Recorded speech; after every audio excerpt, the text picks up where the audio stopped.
Picture the world as a marketplace, a massive marketplace, one that contains every single nation on Earth. And in that marketplace, there's one currency that everybody uses. Want to buy oil? Dollars. Want to settle debts between nations? Dollars. Want to store foreign reserves? Dollars again. Basically, if you don't have dollars, you're going to have a pretty hard time existing in the global economy. That's been the reality for nearly 80 years. The US dollar isn't just a currency, it's a language. A financial language that every nation has been forced to speak fluently. But something is starting to shift. Look at the data. The dollar's share of global foreign reserves has dropped from 72% in 2001 to around 57% by late 2024. Nearly a fifth of its dominance has quietly evaporated in just 2 decades. That is not a small number, and this is no accident. Countries around the world are waking up to something they've always known, but chosen to ignore. That being too dependent on the dollar is dangerous, because whoever controls the dollar controls the global economy, and the one holding the remote control has always been America.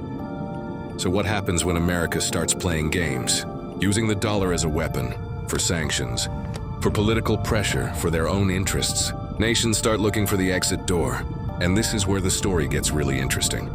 Because it turns out, the greatest threat to the dollar isn't China. It isn't Russia. It isn't the BRICS bloc that everyone keeps talking about. The greatest threat is coming from within, from Washington itself, from one man who should be the dollar's most loyal guardian, Donald Trump. This is what leaves me shaking my head. Trump, the ultimate patriot, the ultimate America, first champion, once threatened. BRICS nations that dared to abandon the dollar with 100% tariffs. Yet it's his own policies that have most effectively destroyed the world's confidence in the dollar. How is that even possible? The dollar isn't strong simply because America has a large economy. The dollar is strong because the world trusts in America's stability, trusts its institutions, trusts its predictability, that tomorrow the rules of the game will be the same as today. It's not gold that forms the foundation, not oil, but trust. Trump dismantled all of that. Tariffs flying up and down without warning. Policies reversing within hours. Allies being threatened. All of this sent a signal to the entire world that America under Trump is unpredictable. Today a friend, tomorrow an enemy. Today the tariff is 10%. Tomorrow it could be 50%. Nobody knows what's happening next week. If you can't predict America, you can't fully trust the dollar. Imagine putting all your savings in a bank where the rules can change depending on management's mood. Would you still keep your money there? Of course not. At the very least, you'd diversify. And that is precisely what nations are doing right now. They're reducing dollar holdings, adding gold, exploring alternative currencies. Central banks worldwide are buying gold at record levels, over 1,000 tons per year.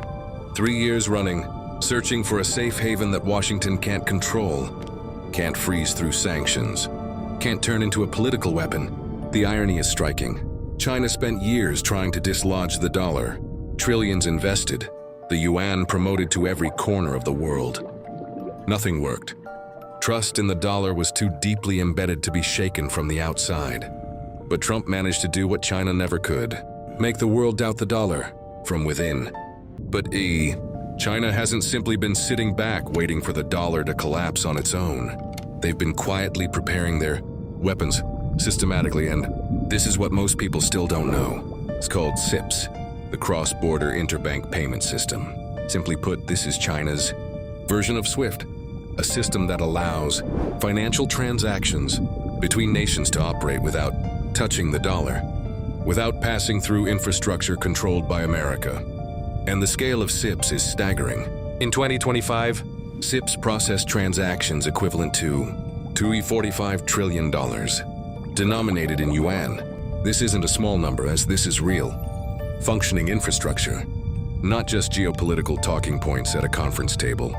That's not all. China is also aggressively developing the digital yuan, a central bank digital currency, designed to facilitate cross-border transactions without requiring any dollar infrastructure whatsoever. No SWIFT, No American correspondent banks, no permission from Washington. The results are already visible. China and Brazil agreed to transact directly using Yuan and reals. No dollar as intermediary.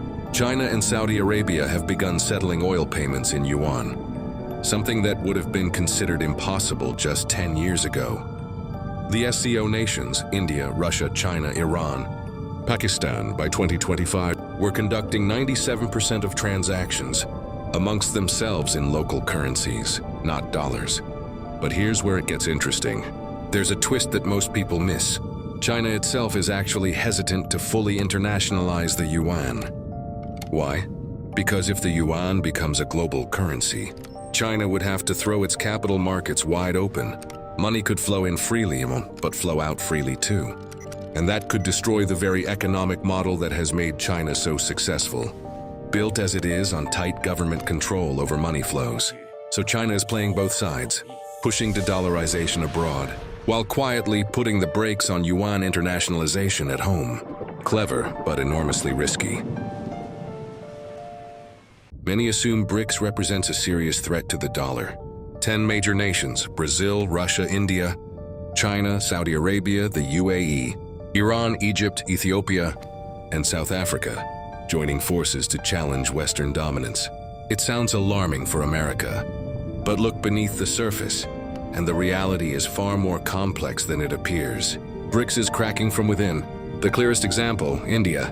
India is a BRICS member, yet has been openly vocal in opposing de-dollarization. India's foreign minister stated plainly, the dollar as a reserve currency is a source of global economic stability. We need more stability, not less. And it wasn't just words. In February 2026, India signed a trade deal with America, agreeing to stop purchasing Russian oil in exchange for lower US tariffs, a devastating blow to BRICS solidarity. You can't publicly champion anti-dollar rhetoric on the international stage, then quietly kiss Washington's hand behind closed doors. Then there's the problem of conflicting interests. Russia wants de-dollarization because sanctions left them no other choice. China wants it to expand their global influence.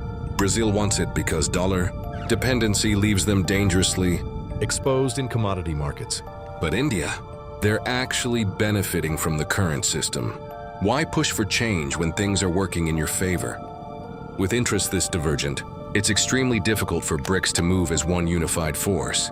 They are not a bloc, they are a collection of nations that happen to be uncomfortable with America, but don't always share the same vision. Trump hasn't been standing still either. His threat of 100% tariffs on any nation daring to replace the dollar has given many BRICS members serious pause before acting. Indonesia itself immediately declared it had no interest in de-dollarization the moment Trump opened his mouth. So BRICS isn't quite the threat it appears to be on the surface. A coalition that looks formidable on paper, but fractured from within. All right, after everything we've covered, is the dollar actually going to die? No, at least not anytime soon. The dollar remains massively dominant. In 2025, the dollar was still present in 89% of global forex transactions. Almost every commodity in the world is still priced in dollars. The US bond market remains the deepest and most liquid on Earth. And there is, not yet, any other currency capable of matching that in the near term. The euro isn't strong enough. The yuan isn't open enough. Gold isn't practical for daily transactions between nations. But US, and this is the crucial part, the trend is unmistakable. The dollar is slowly losing its throne. Not overnight, not within a year, but the direction is clear. Its share of global foreign reserves keeps declining. Nations keep diversifying. Alternative infrastructure keeps being built, brick by brick, quietly. And the greatest irony of all, this process is being accelerated by America itself, through Trump's unpredictable policies, through the over-weaponization of sanctions, through behavior that has left even America's closest allies questioning Washington. For Indonesia, this is critically important to understand. We sit squarely between two opposing forces. We are a BRICS member, yet we need America. We transact in dollars, yet we are beginning to explore local currencies within ASEAN trade. We cannot pretend this doesn't concern us, because it concerns us deeply. The world that was once unipolar One ruler. One currency, it is slowly shifting towards multipolarity. And in a multipolar world, nobody gets to be complacent. Everyone must be sharper, more adaptive, more strategic. The question now is, who is most prepared? Drop your thoughts in the comments. If this video expanded your understanding of the world, don't forget to like, comment, and subscribe. See you in the next one.